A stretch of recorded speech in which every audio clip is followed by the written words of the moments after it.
My name is Salvador Briggman, and on this channel, we love to talk about crowdfunding and try to demystify it for you, try to really pull it apart so you can understand it in the easiest way possible. And specifically today, I want to get into a review of the crowdfunding website Indiegogo. So we're going to be going through it in depth, talking about this, what are some of the great things about it, what are some of the not so great things about it, what are some of the things you should be aware of. We're getting into that today. And if you do enjoy the videos that I put out there, first of all, go and check out my other videos if you haven't yet. But also, if you do enjoy those videos, give me a thumbs up so that I know that. It also really helps the YouTube algorithm. If you do want more education like this coming out, that's a great way to kind of encourage that. So make sure you give a thumbs up on this video. That being said, let's dive into this. Let's demystify this, and really let's get down to the brass tacks when it comes to this review of Indiegogo.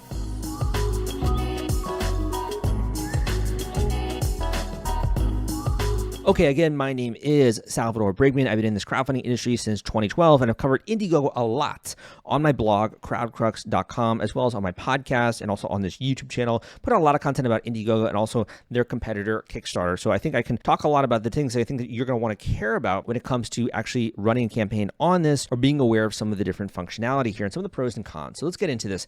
First thing you should be aware of is that I really like actually the way that Indiegogo is structured. So they have a couple of different major categories. There are community projects, creative works, and tech and innovation. You can see this here on my screen, right? So community project, kind of like a higher order bid, culture, environment, human rights, right? Wellness, that kind of stuff. Typically, you might think of more in the lines of like a nonprofit or GoFundMe.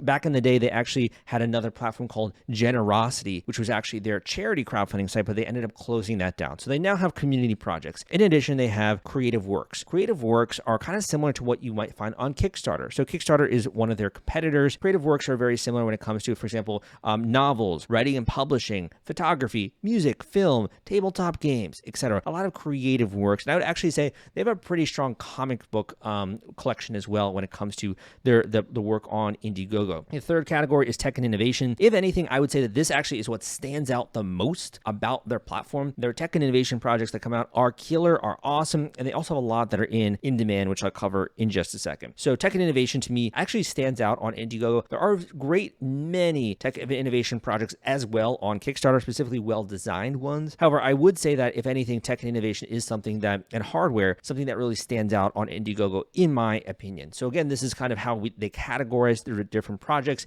If you are running a campaign on Indiegogo, you gotta fit into one of these major categories, unfortunately. If you don't, unfortunately, you can't run a campaign. So the first thing you should be aware of when you come to the site is that there are two major ways of raising funds on this site, and different types of campaigns. So the first is that if you come here, you'll see this kind of button here for shipping now, or I guess this is an image, right? Not really a button. This image for shipping now. This is one big thing you should know about Indiegogo, and I think this is so important when it comes to doing a review of this, which is that you could be raising money for a new product, right? And you could be doing almost like what's called a pre-order campaign and doing that on Indiegogo. In addition, if you already have a product or you've raised money on another site, you can actually raise funds for that actual campaign under what's called Indiegogo in demand. And in addition, they're doing this new thing where they are vetting creators and companies that are doing successful campaigns, and they're giving them badges based on that. And I have another video kind of covering that, so we don't need to get into that super much. What would this look like? So let's just say you're in an in-demand category, and I see a lot of my students actually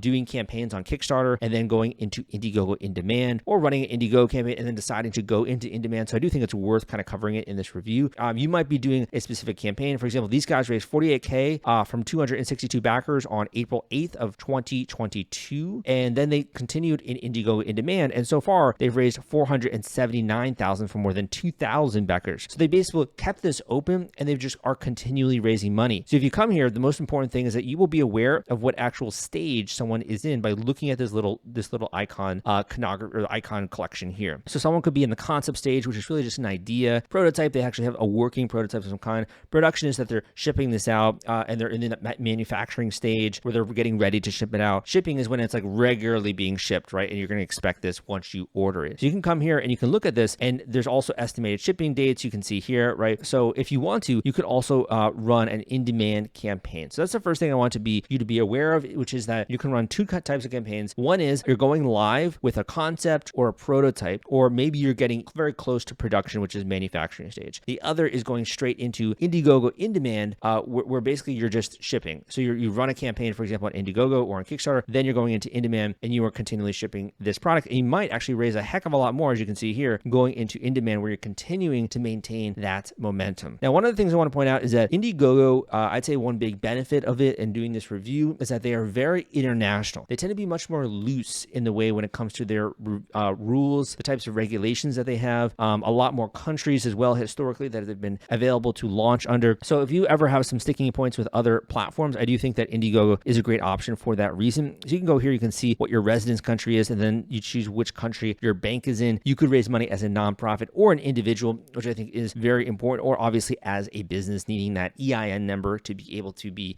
eligible for that. Once you actually start a campaign here, there's this thing they call reserve funds. So this is actually a really great protection in my opinion. And I think that in this review, one other thing I want to point out is that Indiegogo over time has been taking more and more steps to make the crowdfunding experience much more pleasant for backers. One of their biggest ones more recently was giving people badges where if you go and look at certain kinds of campaigns, they might be proven, right? They have a badge because they've gone through many iterations of shipping out products before. And because of that, they're getting a badge there, right? So there's different things that they're trying to do as a team in order to improve the overall experience for backers. So this is an example. So reserve funds, as you can see here, sometimes there are mistakes, sometimes people need to be refunded, etc. Once your campaign raises 1,000 in your chosen currency, 5% will automatically be held in reserve. That's kind of just a protection for you to make sure that if you need to process refund requests, if there are any kind of lost chargebacks, etc., that's something that your campaign can actually handle. So that's something that you should be aware of clearly. But when we come to this, I think there are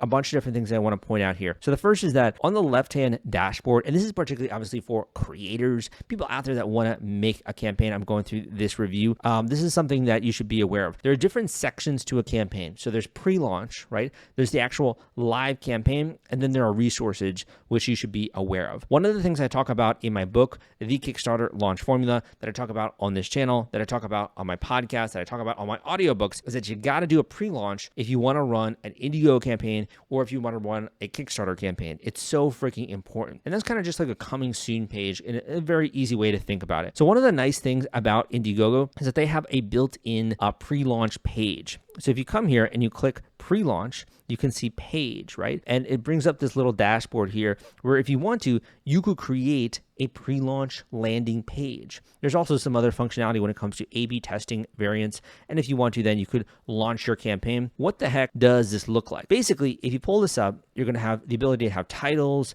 tagline, if you want to kind of a video, some main images, very basic kind of stuff. Get a little bit into your story, project that's being featured, more videos, etc. To me, this is a great, easy tool for people that are very new to crowdfunding and that don't really have that huge of a goal when it comes to that. Other things you can do would be having an ad tracking pixel. You would select the category and you would begin to collect email addresses with this particular pre-launch page. So if we click preview here, it's going to show you just an example. I haven't filled this in at all, what this would look like. So you would have your images in the background, you'd have a title, you'd have this kind of call to action here. People could either sign up to the Indiegogo newsletter. They do have to agree to the terms of service. Keep in mind, like if you're doing this, obviously Indiegogos have access, right, to these emails. They're going to have access to this information. It's kind of up to you whether or not that's something that you want to provide. You have then different photos here going down, different sections, videos. This kind of gives you just a very basic layout. So in my experience, I would say that the vast majority of campaigns that are raising significant amounts, so by significant, I usually mean in the 6 figures plus range, the people that come to my podcast, my coaching students, etc., they're usually not using this kind of boilerplate pre-launch page. It just doesn't work that well. But if you are a beginner and you're just trying to raise maybe a small amount, I think it's okay to do something like this. Might not be the most professional solution or the best when it comes to marketing. However, it's something to get started with. So I would say that's a 1 point for sure when it comes to Indiegogo is that they do give you this very easy to design pre-launch page for those that are out there. In addition, they have a discussion section where people can actually post comments. They can give thoughts. This is something really cool. If you want to, you could have a discussion before your campaign starts to give you feedback, to get thoughts. And all you'd have to do really would be enable that and to fill out some of this information. You have to upload a thumbnail and go through that. So I'm not going to go through all of this functionality right now. I have other videos out there going through a tutorial of every single section when it comes to Indiegogo. So what have we learned so far? First of all, first point I would say is that, again, hardware and design, great, give 1 point to Indiegogo. Another point would be in demand, in that that's not available on Kickstarter. That's not available on their competitor's website. So that's another point in favor of Indiegogo, I would say. And with in demand as well, being able to raise significantly more than you did with your first live campaign, giving you this kind of pre-launch editor. This is something as well that you do have a pre-launch page with Kickstarter if you want to. And again, it's not that great, but it does force people to create an account on the actual website. So I would say that's one big difference, is that with this pre-launch page, this is designed to do what's more of what I documented as the way to get a project funded in my book, The Kickstarter Launch Formula. So I was one actually the first people to discover this and to really teach about this. But the big difference here is that they're really not being prompted immediately to create the account, which is a little bit different on Kickstarter. In addition, there's a little bit more process that goes through it. It's more of a traditional kind of a pre-launch, versus on Kickstarter, it's more of a quick kind of thing that you're doing there. So I would say that's not something that I would give them a point for necessarily. I do think there's a lot that can be improved when it comes to their editor here. However, it's also not one of their main priorities, right? So let's get a little bit into the campaign editor so we can see what this looks like and go through this and kind of grade this a tiny bit. So one of the things I wanted to really communicate on this video and going through a tutorial and going through this review is that you should be very clear the reason why you are trying to raise funds. So Indiegogo is great, and you really need to understand, first of all, why the heck are you doing this? Are you doing this for the actual money? You want to raise funds? Are you doing this for getting attention? Are you doing this for building up a tribe, getting tons of followers? What's your core reason for actually wanting to use Indiegogo or for wanting to use crowdfunding?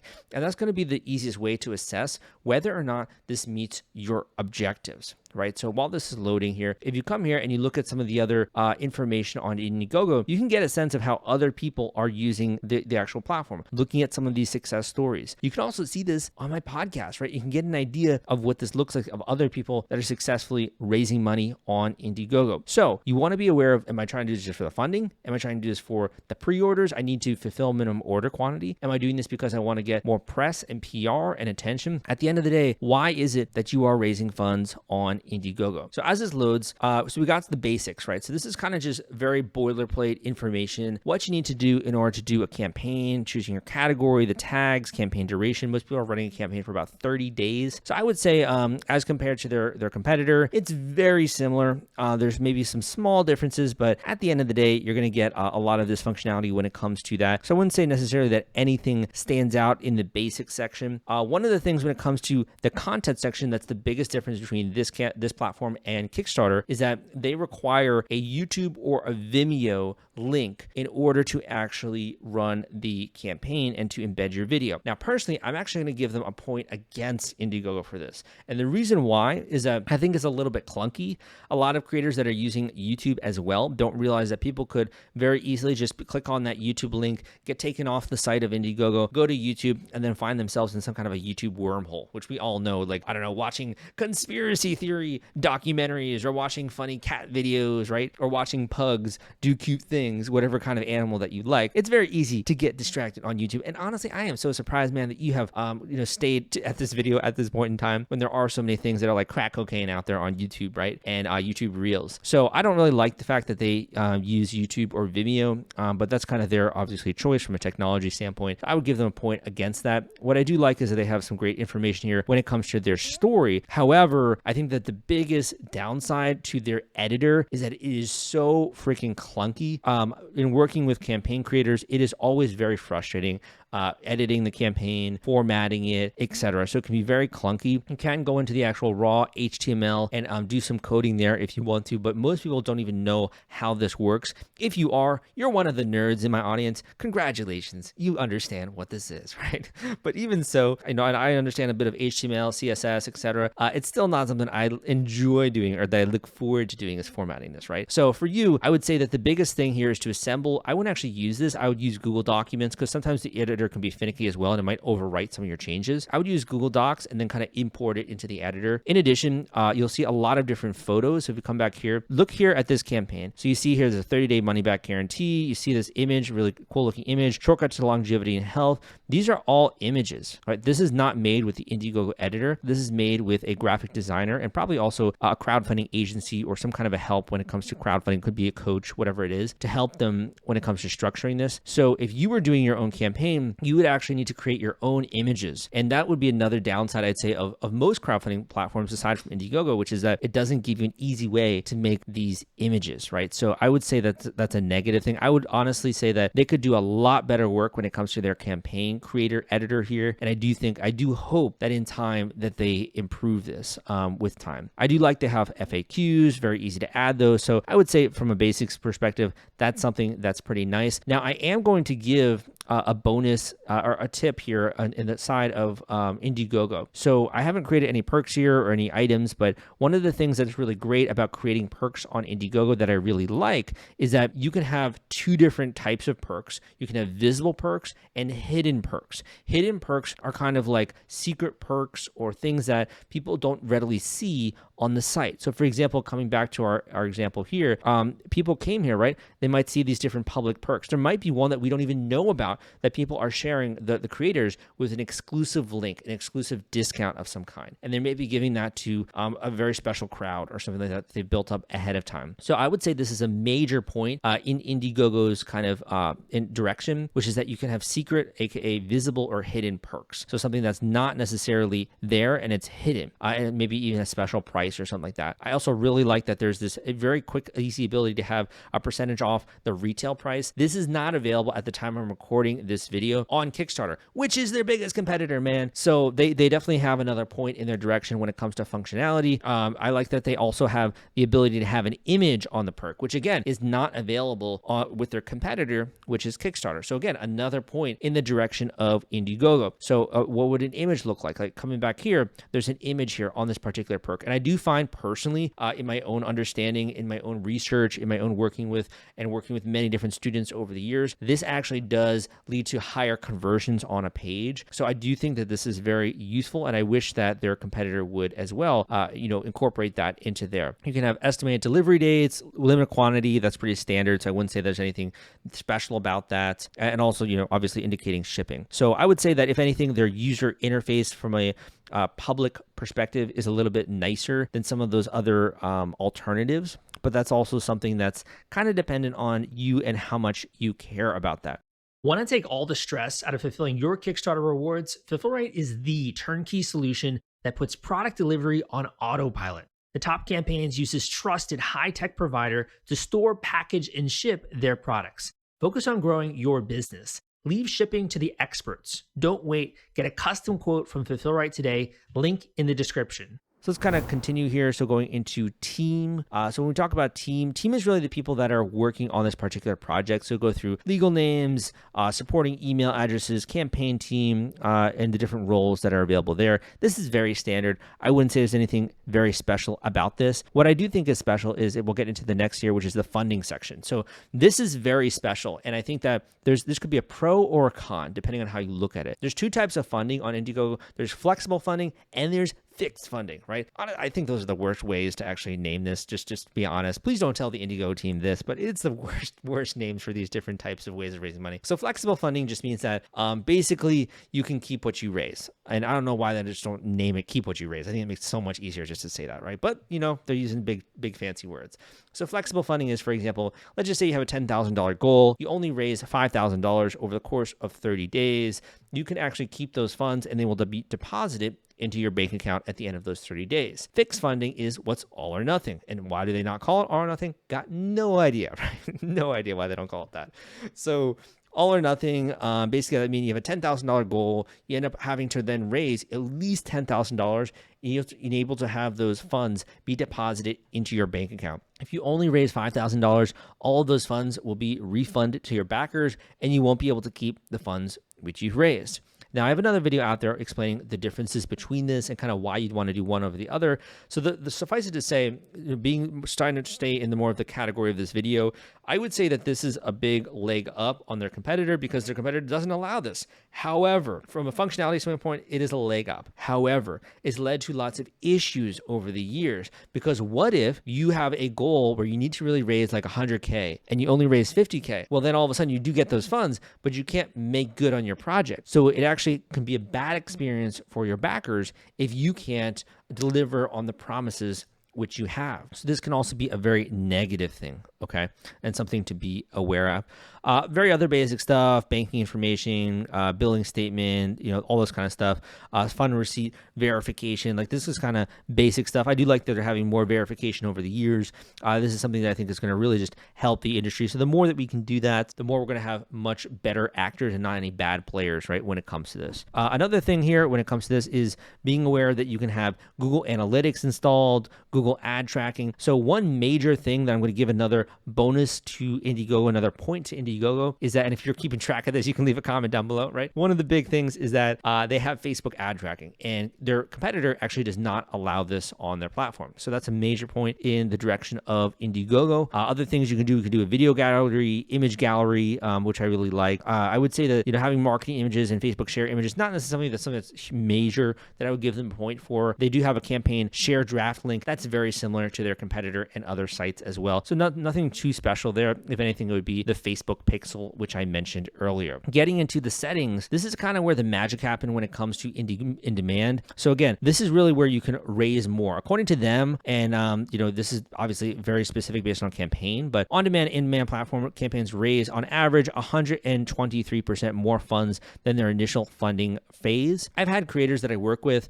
that do double the amount they actually raised by going to in-demand. I've had other creators that end up raising about a half more, or 50% more. I've had some students who raise 20% more. Usually there is some kind of a lift by going into in-demand. I would want to see more of their statistics here when it comes to this. They're saying on average, is that the median? I'd love to learn more about like what is most frequent, right, when it comes to in-demand, because I do think that's a little bit of a skewed statistic, but I'd be really curious to see what they say. So you can opt into in-demand, kind of talks about if you meet your campaign goal, then you can go into in-demand, and then you have your campaign deadline. So this kind of goes all into this. You can read this on your own time. But again, this is a big point in the direction because their competitor does not allow this. Now, the other thing that I like about Indiegogo, and kind of just going through this review a little bit more thoroughly, are some of the different things that are available when it comes to the actual supporting information. So this, though, is a double-edged sword, and I'll explain why this is a double-edged sword while this loads. So the first thing is that you as a creator are trying to get a lot of help,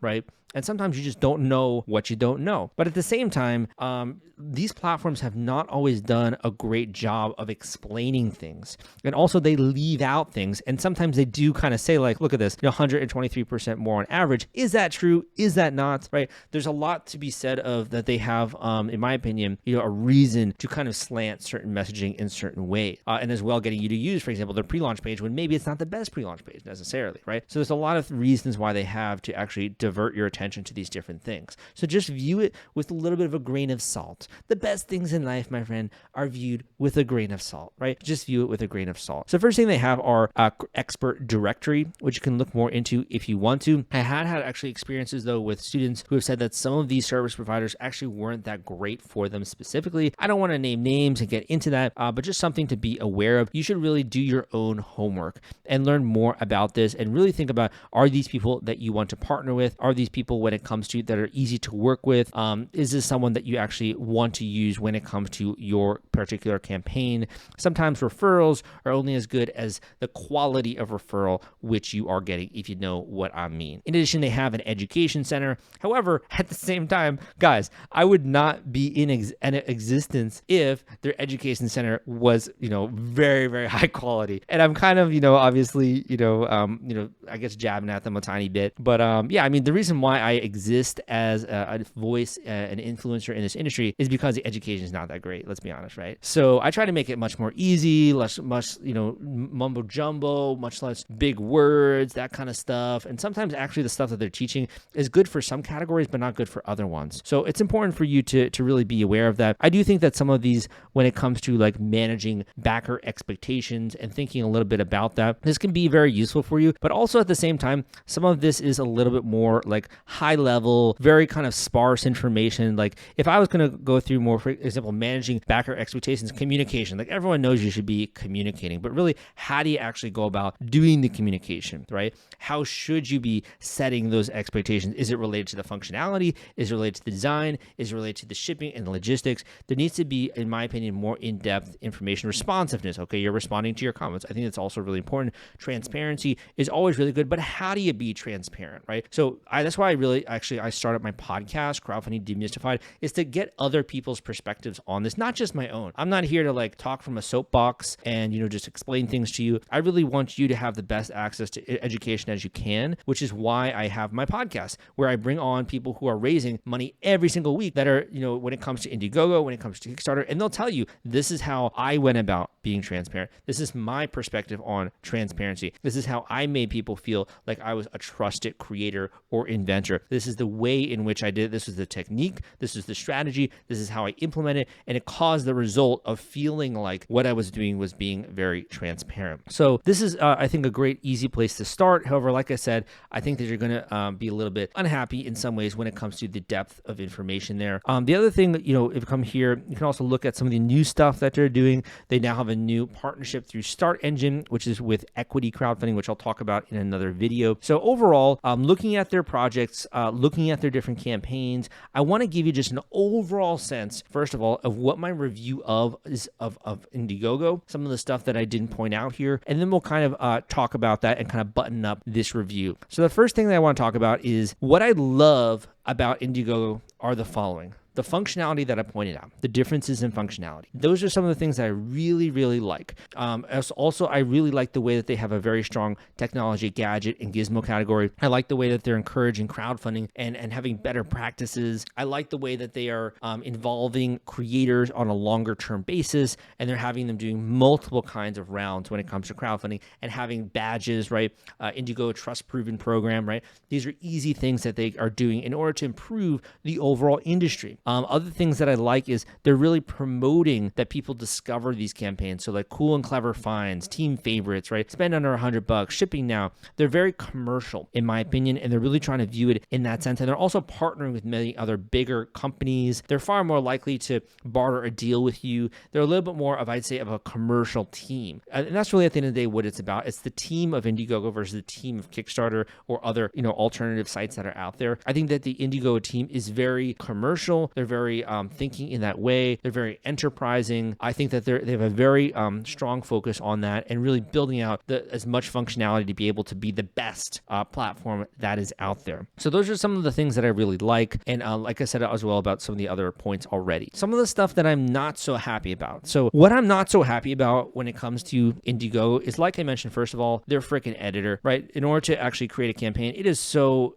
finicky. It's so difficult. I really wish they had spent more of their time and attention in helping you as a creator make a better presentable campaign. It makes so much sense to me. Like if the whole crux of doing a site is to help you be more successful, you would think that they would invest a lot of time, attention, and resources to make it easy for you to create a really great campaign page. However, that is not the case. They're kind of just letting you up, to do it, as you want to. So that's led to a cottage industry of people like myself and others that are out there that are willing to help with some campaigns or to coach you through the process of how to actually do it. So that's kind of a nice byproduct, but that definitely is something that they need to improve on. The second thing that I would say here that they could really improve on is their overall community. So they do have, and they do boast about the size of their community, and you can go look at their stats and that kind of stuff. So they have, according to this, 1 billion, which has been raised, 11 million, many different countries and categories, etc. 18,000%. The most a campaign has exceeded its goal so far. However, at the same time, and this is nothing wrong with the platform at all, but just kind of how it is, I do think some of their statistics are a tiny bit skewed in the way they present their platform. Instead, I really think they should be thinking about what would the average person want to receive? What kind of information should they know about success rates? What should they know about what's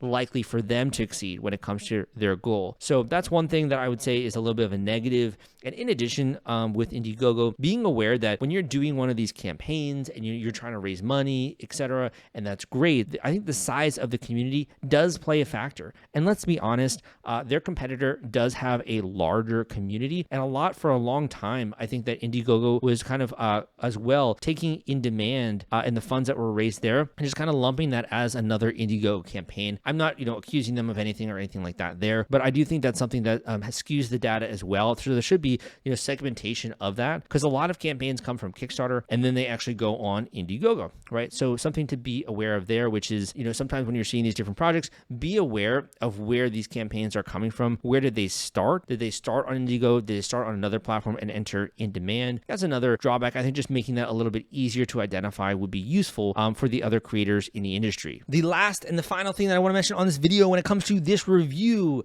is that, and this is a positive and a negative, is that Indiegogo can be very aggressive in that they reach out to people and try to get them to start campaigns. They try to work with them. They really try to on-ramp them. They sometimes even try to sell services or different types of promos and that kind of stuff. And this can be really nice in some ways in that, like, hey, the platform itself is trying to help you. In another way, it can be a little bit difficult, right, to actually know whether or not what they're saying is true. So I would say it's kind of a bonus and a drawback, which is there's more of a team. You're more likely to interact with the team itself when it comes to Indiegogo. You're more likely to have someone that has reached out to you or that you reach out to in some way to ask questions to really figure out, like, can we work together in some way? I think that's something that's a benefit with Indiegogo. However, there's also drawbacks, and that's this time that they're spending the resources putting towards that, they could improve the actual platform more. In addition, some people don't like that as much, so their competitor does not do that. So that's something that's a pro and a minus.